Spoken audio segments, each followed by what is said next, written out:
The past week, my phone has been ringing nonstop from my white friends, checking in to say, hey, Kat, how you doing?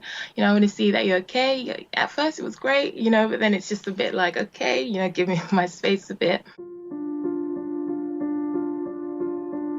It's Mental Health Week in the Blackboard Collective, and our fearless leader, Casey Rogers, asked us to discuss allyship. Immediately, we felt intimidated, anxious, and experienced a little bit of imposter syndrome because we don't have all of the answers. We were hoping that our respective calls to action would inspire you, or you'd recognize from your own call to action, and we can open a dialogue about what being an ally means to us.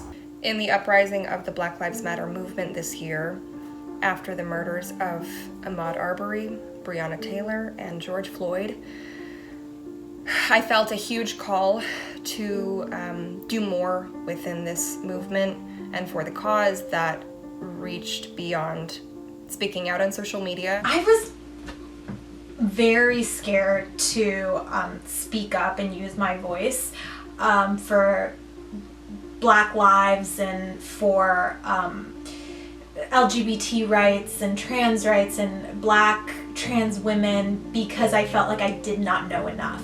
I felt like every time I spoke, there was someone else that knew more than I did, so I was just getting in the way of someone who knew more. So I think, personally, if you're scared you're going to say the wrong thing, if you feel intimidated by the subject matter, take a step back and don't engage in the conversations yet.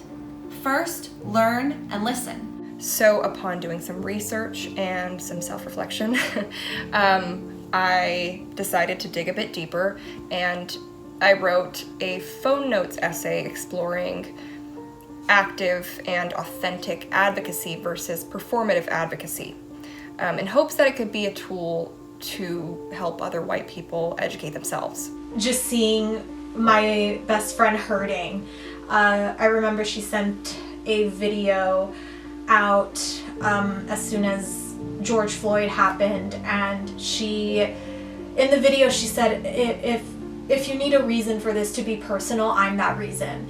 And that's when it hit me, like, my fear is nothing compared to what's happening and what I could be doing in the movement. I think allies need to acknowledge that we don't know shit, accept that we don't know shit, and then do everything in our power to learn as much as possible about how we contribute to this problem and how we can help fix this problem. And I had the opportunity to learn so much from the Blackboard Collective because I was working with people who knew more than me. And so returning to the essay recently has been so enlightening because I've been able to rework it. And upon digging into it again, I've realized that I was so angry. And this essay that I had written to provide a tool for people like me was less beneficial educationally because I was preaching. And it was more of my own personal catharsis. So I realized that shaming people will not nurture growth.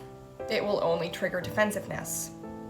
And we have to allow the space for mistakes to be made so that we can learn from them together. Coming to the Blackboard has been the greatest decision I've ever made in my life, because not only did I step into something that I was very uncomfortable doing, I learned so much, and I have approached every situation in my life more equipped and more prepared because of Blackboard.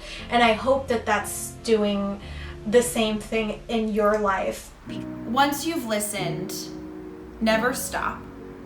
And once you've learned, never stop. With all of this being said, let's get messy. Let's have conversations about having these conversations. We're launching our podcast, Justice Juice, next week. Meet us there. The end of the